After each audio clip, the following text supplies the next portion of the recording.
We'll have the next question from the brothers mic in the center. My name is Rajesh. I work for an IT company. First, I would like to say Assalamu alaikum. Sir, you are a versatile personality and you have knowledge of all the religion. And always you have said there is one and only Allah, and Prophet Muhammad, peace be upon him, is the last messenger, with the references and help of Hindu books. So now my question is, what about millions and billions of Hindus, Sikhs, Jain, Buddhists they are praying at? Does their structure exist, or there is only Allah and the Allah? Thank you. The brother asked a very important question.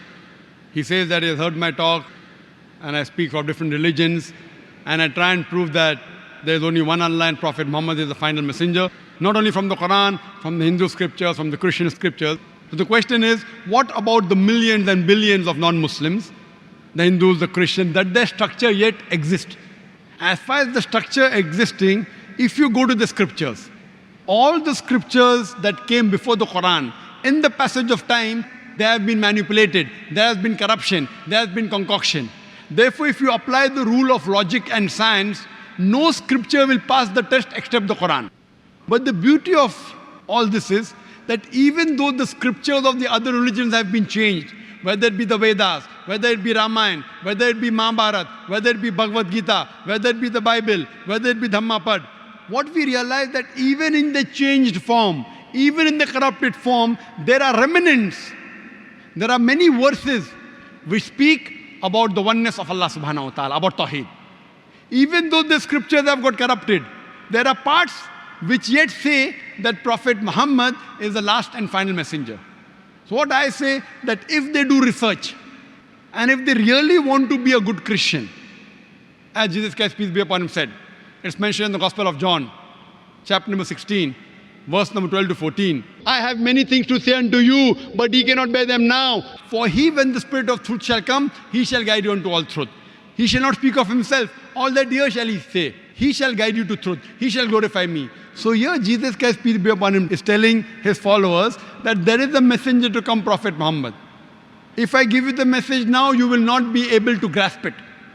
When he comes, he will guide you to all truth. So if a Christian has to be a true Christian, he has to follow the teachings of Prophet Muhammad sallallahu alaihi wasallam. Same thing with the Hindus. There are many references of Muhammad sallallahu alaihi wasallam besides Tawheed. It talks about the Kalki Avatar, the final messenger to come, Prophet Muhammad sallallahu alaihi wasallam. So if you have to be a good practicing Hindu, it's mentioned in Kalki Purana, chapter number 2, verse number 5, verse number 7, verse number 9, verse number 15, that the Kalki Avatar has been described, that his father's name is Vishnu Yas, that is the servant of Allah, Abdullah. Mother's name is Sumati, which means peace and serenity, that's Amina. He'll be born in the village by the name of Sambala, peaceful village, that's Makkah. He'll be born in a family of the chieftains of the village of Makkah. He will have 4 companions, talking of 4 Khulfa Rashidin. He will get the first revelation in a cave, that's Ghar Hira. He will migrate northwards and come back. He went to Medina and came back. Several. So if you're a true Hindu, even though the scriptures have got corrupted, have been concocted, if you think the full scripture is the word of God, you have to follow the Kalki Avatar. You have to believe in the last and final messenger. So if you want to follow the structure, and if you do research, you will come to the same last and final messenger, Prophet Muhammad sallallahu alaihi wasallam. Same with Buddhism, same with Judaism, same with Christianity, same with Hinduism. So what I tell them, based on the verse of the Quran of Surah Al-Imran, chapter number 3, verse number 64. Ta'alaw ila kalimatin sawa'in bayna bainakum. Come to common terms as between us and you. What is different, we keep it aside. What is common, let us agree. Let us follow. The first thing is, Allah na'budu illallah, that we worship none but Allah. So what we realize, that what is different we'll discuss tomorrow. What is common, let us agree to follow. Let us agree to follow what is mentioned in the Bible, in the Jewish scriptures, Christian scriptures, Hindu scriptures. God is one. He has got no idols. He has got no image. Idol worship is wrong. All the scriptures mention about the last and final messenger. So my question to them is, then why don't you follow it? Why don't you follow and believe only in one God? Don't do idol worship, worship him alone. And why don't you follow the last and final messenger? And my question to you, brother, is, if you're a Hindu, I think you're a Hindu. Okay? So why don't you follow your scripture which says that there's only one God? It says, Na tasya pratima asti. Sveta Satara Upanishad, chapter number 4, verse number 19. In Yajurved, chapter 32, verse number 3. Natasya pratima asti. Of that God there is no pratima. Pratima means Almighty God has got no image, has got no photograph, has got no painting, has got no portrait, has got no statue, has got no sculpture, has got no idol. I'm asking you, do you believe in one God? Do you believe? I do. Do you believe idol worship is wrong? No. So why don't you follow your Veda? I tell you one thing. It's not necessary you need an idol or you need a picture or you need a light, you know. Idol is just created so you can focus, you know. It's for few people, those who cannot focus, for them, I mean, there is an idol so that you can focus properly. Correct. This is what is said to me by the Pandits. They tell me, Dr. Zakir Naik, we have read the scripture, we agree with you totally. Idol worship is wrong. But what happened? Those who are initial, toddlers, in the early stage of life, you require idol to concentrate. When you reach higher consciousness, no idol is required. I tell them we Muslims have reached the higher consciousness. We don't require idol. This is the explanation given to you by a Pandit, not by a scripture. It is by a Pandit. I tell them, isn't it mentioned idol worship is wrong? He says, we know. It is like my son, when he goes to second standard, the basics of maths is 2 plus 2 is 4. He says, son, 2 plus 2 is 5. You continue reading that. When you reach standard 10th, I will tell you 2 plus 2 is 4. I'll be the biggest fool. Because 2 plus 2 is equal to 4 is the basic equation of maths. God has got no idol, is the basic thing of God. How can you teach the basics wrong in the lower classes and higher classes? This is told to you by your Pandits and your scholars, not by your scripture. So I'm asking you, do you want to follow your scripture or do you want to follow your Pandit? I want to follow my scripture. Correct. So scripture says, Almighty God has got no image, has got no idol. So do you yet believe in idol worship? No. Fine. So you used to believe, now you have stopped. Excuse me. I said the idol is meant for the few people who cannot concentrate. I didn't say that I believe in. So that means you want to diminish God? For example, brother, I'm asking you a question. Yes, you sir. are helping someone. What's your name? Rajesh. Rajesh.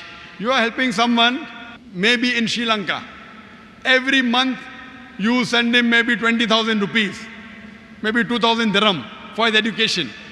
He doesn't know who this Rajesh is. He says, who's this Rajesh? I don't know. So what does he do? He takes a cockroach and every day in the morning he says, Rajesh, thank you. Rajesh, thank you. Will you like it? No. Will you like it? No. But he doesn't know how Rajesh looks. So he's making a cockroach out of Rajesh. You will tell him, if you don't know how I look, at least take my name, it is sufficient. Why are you making a cockroach out of me? Now God is so powerful, you want to make God into that small idol. If the idol falls, the idol breaks. The idol can't help himself. What will the idol help you? So what we say, don't belittle God. Don't abuse God. If you don't know how he looks, only take his name. Why do you have to insult God? If he only says, Rajesh, thank you, without making a cockroach, you will be more happy. And compared to you and us, we are human beings. God is, you cannot compare God. You cannot say he's million times more powerful. He is unlimited. You cannot compare God and human being. So how can you make God into an image and restrict him to an idol? It's insulting God. That's what the scriptures say. That he has got no pratima. You can give him attributes, but don't give him an image. Hindu scripture says that, Christian scripture says that, Quran says that. So now do you agree that even for concentration, making idol of God is wrong? Could be. Could be, not yet sure. Not yet sure, huh? Your scripture says don't make, your Pandit says make. So do you want to follow your Pandit or your scripture? The scriptures. And I'm giving you reference. I'm quoting in Sanskrit. If you don't know Sanskrit, open a dictionary, Pratima, you ask your Pandit. There's a person, joker-looking person wearing a cap and a coat and a tie. He is quoting scripture. Is it right? If you can't find the book, you can go to our center in Bombay IRF. We have all these scriptures. So I'm trying to get you closer to your scripture. So now are you convinced that idol worship is wrong? See, my question was, what about millions and billions of people who are following Hinduism and Jainism, Brother, Buddhism. millions of Does billions. that would- exist or not? Okay, I agree with your thing. We should not do idol worship. But my question is, I mean, what about millions and billions? They have sentiments. They follow so much. So does that structure exist or it doesn't The exist? structure exists, but it is wrong structure. The structure what So they you think- mean to say everybody should follow Allah? everyone should follow the Creator. See, But then you why don't you say mention Allah. only Allah? Why Because- can't we say God? Why can't we preach very- more about peace, love, Very- humanity? Very good. Why don't Rather I, than we talk about Hinduism. why don't I say God? I'll come to it. We'll come one by one. One question at a time, no problem. My plane is early in the morning, so I can stay. Why not call God? You know why? Because God can be played around with. Allah cannot be played. If you add S to God, it becomes God's. There's nothing like plural Allah. Qul huwallahu ahad. Says Allah one and only. If I add D-E-S-S to God, it becomes goddess, female God.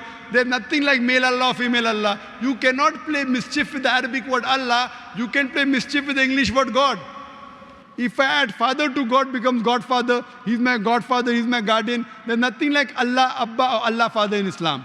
If you add mother to God, becomes Godmother. There's nothing like Allah Ammi or Allah Mother in Islam. Allah is a pure Arabic word. You cannot play mischief. Same way, Khuda. You can have Khudadar. Ishwar becomes Parmeshwar. All these words can be played around with. You show any other word which cannot be played around, I will use it, no problem. It should not go against the definition of Allah subhanahu wa ta'ala. I'm saying in Arabic, but when I speak to non-Muslims, I sometimes use God, knowing very well that God is not the appropriate translation of Allah. But while translating even in Shahada, I'm using the word God, knowing very well it is not the correct definition. You are talking about, what about the millions and billions of people? Do they have the structure right? Brother, millions will come later on. I am bothered about you first. I am bothered about Rajesh. The million people, God will tell me when you met Rajesh. Why didn't you speak to Rajesh? Million people will come to later on, whether right or wrong. Fine, I am asking you, brother. I am bothered about you. I am concerned about you because I love you. Thank you, thank you. So I love you, therefore I am asking, are you convinced idol worship is wrong? Yeah, I did say yes. Yes, very good. Are you convinced that the last and final messenger is Prophet Muhammad, peace be upon him, according to your scripture? I don't have much knowledge, whatever. I mean, I listen more to you. I've read about your book. You listen more to me than your scriptures. No.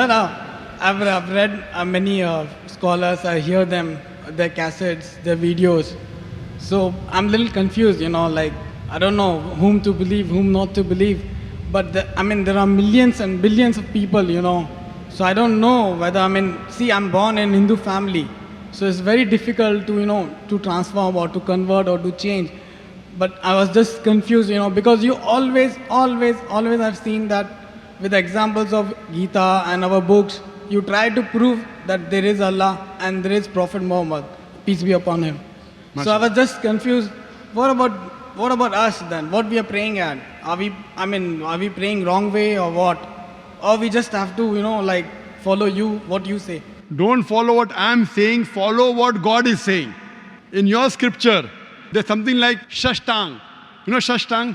Shashtang in Sanskrit means 8 parts of the body. So the right way to pray in Hinduism is touching the 8 parts of your body. In Islam, our beloved Prophet ﷺ said that when you do sujood, you touch your forehead, you touch your nose, you touch your 2 hands, your 2 knees, and the 2 feet. 8 parts. In your Hindu scripture also, the real way to pray is Shashtang, touching the 8 parts of your body. Don't get confused. I am giving you from your scripture. I want to remove your confusion. I am asking when your pandits speak, tell them, go and check up. Don't just follow me blindly. You say you listen to my speeches, you feel the speeches are logical. So when it is logical, when you go to school, teacher tells you 2 + 2 is 4, she convinces you agree. So sir, when both the books are saying same, both the religions are saying the same. So why can't we speak about peace and love rather than talking about one religion? That's what I'm talking about, peace. That follow one God who is your creator.